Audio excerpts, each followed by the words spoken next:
স্বামীকে খুনের ঘটনায় স্ত্রীসহ প্রেমিকাকে গ্রেপ্তার করল গোঘাট থানার পুলিশ। জানা গেছে, মিতা দাস ও প্রেমিক তন্ময় দাসের যোগসাযোগে বরুণ দাসকে খুন করার অভিযোগ হয়। পরিবার সূত্রে জানা যায়, বাড়ির থেকে সাইকেল নিয়ে বাজারে গিয়ে বৃহস্পতিবার বিকেলের থেকেই নিখোঁজ হয়ে গেছিল গোঘাট 1 নম্বর ব্লকের রঘুবাটি পঞ্চায়েতের বাসিন্দা বরুণ দাস। রবিবার সকালে বাড়ি থেকে কিছুটা দূরে একটি পুকুরের পাড়ের জঙ্গল থেকে বরুণ দাসের পচা গলা মৃতদেহ উদ্ধার করে গোঘাট থানার পুলিশ। ঘটনার পরেই তদন্ত শুরু করে গোঘাট থানার পুলিশ। মৃত ব্যক্তি বরুণ দাসের স্ত্রী ও তার প্রেমিক তন্ময় দাসকে আটক করে লাখটার জেরার পরে দুজনেই পরিকল্পনামাফিক এই খুনের কথা স্বীকার করে নেয়। পুলিশ জানায়, ঘটনাস্থল থেকে ব্যবহৃত সাইকেলটি উদ্ধার করা হয়েছে। মৃত ব্যক্তি রাজমিস্ত্রি কাজ করতেন। পরিবারের থানাতে নিখোঁজ অভিযোগে দায়ও করেছিল। তদন্তে নেমে তাদের গ্রেপ্তার করে এদিন আরামবাগ থানা মহকুমা আদালতে তোলা হয়েছে।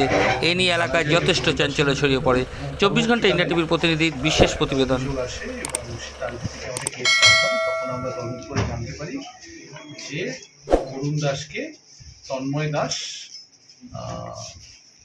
শ্বাসরোধ করে হত্যা করেছে।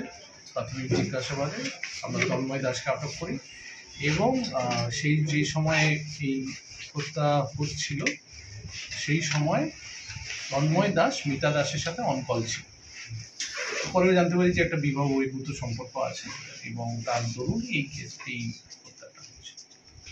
স্বামীকে খুনের ঘটনায় মিতা দাসও যুক্ত।